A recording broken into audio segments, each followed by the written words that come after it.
One is definitely the blockchain, like ease of settlement and making sure that we have a traceability up or downward of all the transaction. But I think one important area is use of AI/ML in your banking sector today.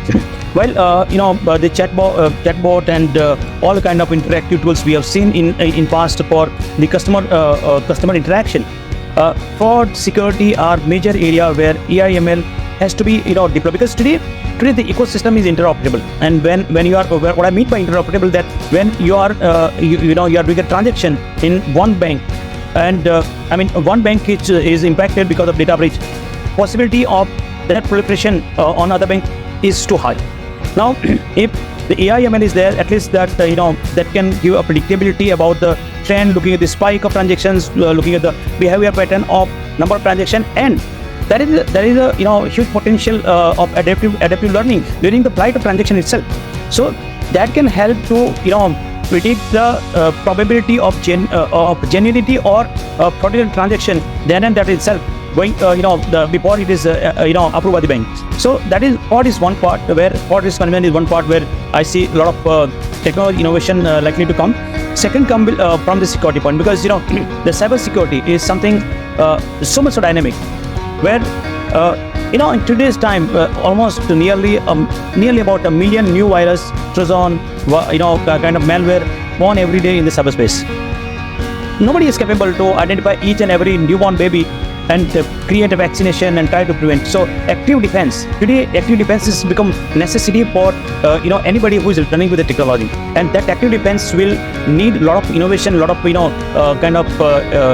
advancement to the way they look at the behavior, they look at the traffic, they look at the packets coming inside the network or data going outside of the network. So that is something very, very important thing. And today cyber security has reached to a stage where intelligence, threat intelligence and intelligence sharing has become a necessity, because you can't work in isolation in today's time, right? And the cyberspace is integrated space, and as I said that it's so easy for anybody to sitting outside of India, or it is borderless crime, where they're always 1 or 2 steps ahead of us. Probably if we can't overtake them, at least we have to come to at a power to fraudster or hackers to make sure that the moment they try to attack something, we should be in position to detect and prevent them. And that part.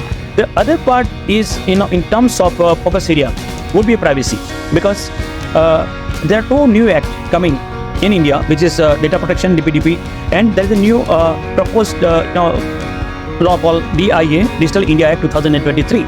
These 2 acts predominantly going to work with the technology, because your privacy and digital both are synonymous in terms of the use of technology. So therefore, these 2 acts will require a lot of compliance requirement, lot of rejigging into the compliance framework. It may require a new innovation, because today privacy is a myth in India, because when I have given my mobile number is there with somebody, or my data is with somebody, what knows what they are doing, from where they are getting my number and trying to misuse it. But the proposed DPDP has a consent manager, so I have a right to report.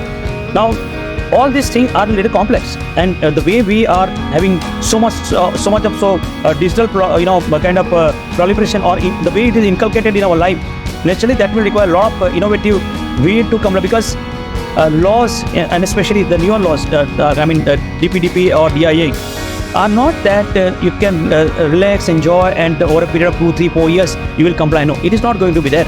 The government is very, very clear. They are very focused about the privacy and the security concern of common citizens, and therefore both the proposed law are very, very stringent. At the same time, there will be stringent timeline to comply with, and if you do not, then there is already a provision of a heavy penalty.